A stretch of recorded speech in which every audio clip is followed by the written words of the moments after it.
Estamos começando a segunda aula do curso básico de lógica de programação da NeoTraderBot. Quais são os tipos básicos de dados? Quais operações podemos fazer com eles? Como declarar variáveis? Qual a precedência das operações? O que é um array? Muitas perguntas. Respostas e muito mais depois da vinheta.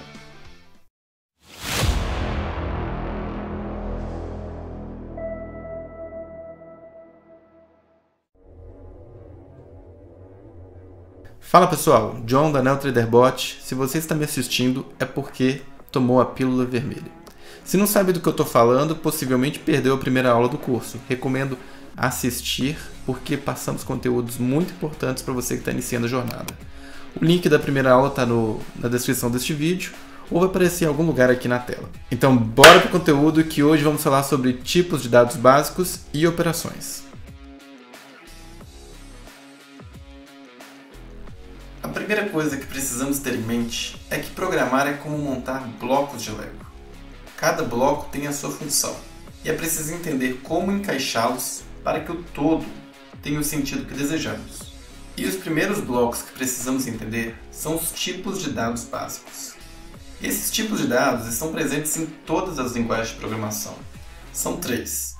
O primeiro tipo de dado é o dado inteiro, chamado de integer ou int. O segundo é o dado de ponto flutuante, que pode receber nomes como float, real, double. E o terceiro tipo de dado é o dado booleano, que recebe apenas dois valores, ou é 0 ou é 1, ou é verdadeiro ou é falso, true or false. E o que seria declarar uma variável? Declarar uma variável é o processo de dar um nome e um tipo de dado a essa variável. Por exemplo, poderíamos ter a variável chamada idade, que seria um tipo int. Poderíamos ter uma variável chamada minha altura, que poderia ser um valor real ou double. E poderíamos ter uma variável chamada teste condição, que seria uma variável do tipo booleana. Entendido o que é a declaração de variável, vamos ver que tipo de operações podemos fazer com os dados numéricos. Suponha que eu declare uma variável inteira, chamada número de residência. Eu poderia fazer operações tais como soma, subtração, multiplicação, divisão, exponenciação, radiciação. Da mesma forma, se eu tivesse uma variável do tipo ponto flutuante, eu poderia fazer exatamente as mesmas operações. Até aqui nenhum segredo, mas existe um detalhe sutil. Se a gente atribuir um resultado a uma variável, esta variável deve ser compatível com o resultado. E o que eu quero dizer com isso? Veja o exemplo. Se eu tento atribuir o valor de 1,5 a uma variável inteira, o que vai acontecer é que o seu programa irá fazer uma conversão implícita. Ele vai cortar a parte decimal desse número e vai atribuir o valor à variável como 1. Em alguns casos, o seu programa ao tentar fazer essa conversão implícita pode até gerar erros de execução. Então é sempre bom garantir que o resultado de uma operação, ao atribuir este valor a uma variável, seja exatamente do mesmo tipo da variável. Mas observe que atribuir um tipo inteiro a uma variável de ponto flutuante não representa problema algum. Por fim, ainda neste tópico, é importante entender que, dentro do computador, todo número de ponto flutuante possui uma precisão numérica. Por exemplo, um tipo real ou double pode ocupar mais ou menos lugar na memória. Então, você nunca vai ter exatamente a representação de um número que tem infinitas casas decimais. Mas para os fins de automatização de estratégias e várias outras aplicações, a precisão numérica dos computadores é mais do que suficiente para essas aplicações. Tópico número 2. Ordem de precedência de operações.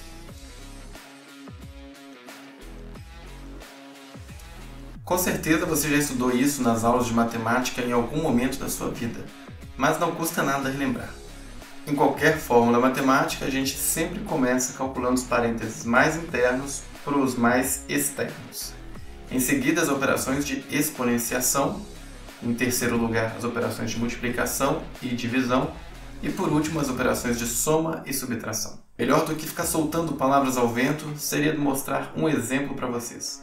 Então vamos supor que tenhamos uma variável chamada minha altura do tipo ponto flutuante, por exemplo, real. Eu vou pedir então que você pause o seu vídeo e tente calcular qual seria o valor atribuído a esta variável. Bom, se você chegou ao valor de 5 sobre 3, ou 1,6666 infinitamente, você já entendeu como calcular a ordem de precedência das operações. Mas se não chegou a esse resultado, pause o vídeo mais uma vez e tente fazer o passo a passo que está aqui disposto na tela para fixar um pouco esse conteúdo. Uma coisa que deve ter vindo à sua cabeça é: para que eu vou gastar meu tempo fazendo um programa para calcular uma fórmula matemática? Com muito menos esforço, pego uma calculadora e chego no mesmo resultado. É verdade. Mas geralmente a gente faz os programas para poder generalizar as soluções. O que eu quero dizer com isso? O seu programa ele não vai fazer essas contas exatamente com estes números fixos. Possivelmente você vai criar variáveis e pedir ao usuário que está acessando o seu programa que forneça valores. E a sua variável minha altura será calculada com base em outras variáveis fornecidas pelo usuário. Até agora espero que esteja acompanhando tranquilamente o raciocínio, pois vamos para o terceiro ponto desta aula, que é operações com dados booleanos. A denominação booleano é em homenagem a um dos pais da lógica booleana, o matemático inglês George Boole. As operações booleanas ou lógica booleana estão presentes em toda a nossa vida, desde um simples controle remoto, como o celular que você está utilizando agora. Não vamos abordar em profundidade a lógica booleana porque não é necessário. Vamos falar apenas do essencial para que você possa programar. E são 3 as operações básicas booleanas. A primeira delas é o NOT, que é a negação. A segunda, a operação E, que é o AND. E a terceira é a operação OR, que é o OR. Estou falando inglês para que você já comece a se acostumar com um linguajar utilizado dentro das linguagens de programação. A operação NOT, de negação, é bastante simples. Se você tem uma variável booleana que é verdadeira, o NOT seria o resultado falso. Se você tem uma variável com valor falso, se eu negar esta variável, eu teria como resultado o valor verdadeiro. A operação E, conhecida como AND, é igualmente simples. Para que o valor da sentença seja verdadeiro, eu preciso que todos os operandos também tenham um valor verdadeiro.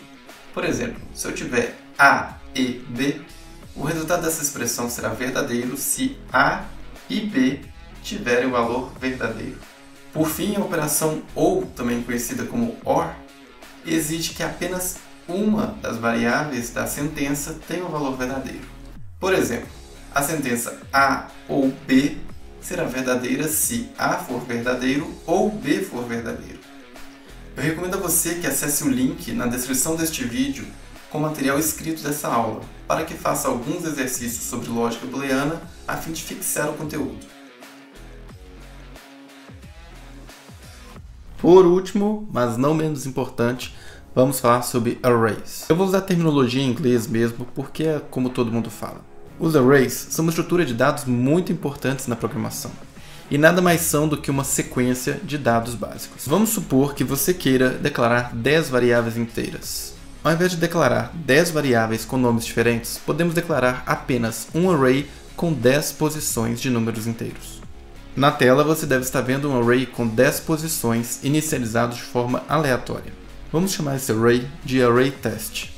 Se quisermos acessar o valor armazenado na primeira posição do ArrayTest, nós devemos nos referir a ArrayTest entre colchetes número 1, e o valor retornado será o número 15. Se quisermos acessar o valor da oitava posição deste array, nós iremos utilizar ArrayTest entre colchetes número 8, o que nos retornará o valor 7. Simples, né? Nada de complicado. Mas é importante ressaltar que algumas linguagens de programação utilizam um indexador diferente para a primeira posição do array. Por exemplo, há algumas linguagens que se referem à primeira posição pelo número 0. Desta forma, se quiséssemos acessar a última posição do ArrayTest e obter o seu valor, deveríamos utilizar ArrayTest entre colchetes número 9, que nos retornaria o número 10.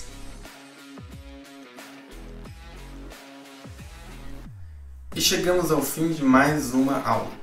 Vamos recapitular então o que vimos neste vídeo. Primeiramente, entendemos que programar é como montar blocos de Lego, e é preciso entender a função de cada bloco e como encaixá-los para a gente obter o resultado desejado. Nesse contexto, os blocos que aprendemos nesta aula foram os tipos básicos de dados. Temos dados do tipo inteiro, ponto flutuante ou booleanos. Vimos depois quais tipos de operações podemos fazer com esses dados, para os dados numéricos e também para os dados booleanos. Também vimos qual a ordem de precedência que utilizamos para calcular as fórmulas. E por último, vimos também um tipo especial de dado, que é o tipo array, que na verdade não é um tipo básico de dados, é apenas uma variável que recebe uma sequência finita de algum tipo básico de dados. Espero que tenha ficado claro o conteúdo dessa aula. Se tiverem qualquer dúvida, não hesitem em postar no nosso fórum no site neotraderbot.com. Agradeço mais uma vez e te espero na próxima aula. Tchau!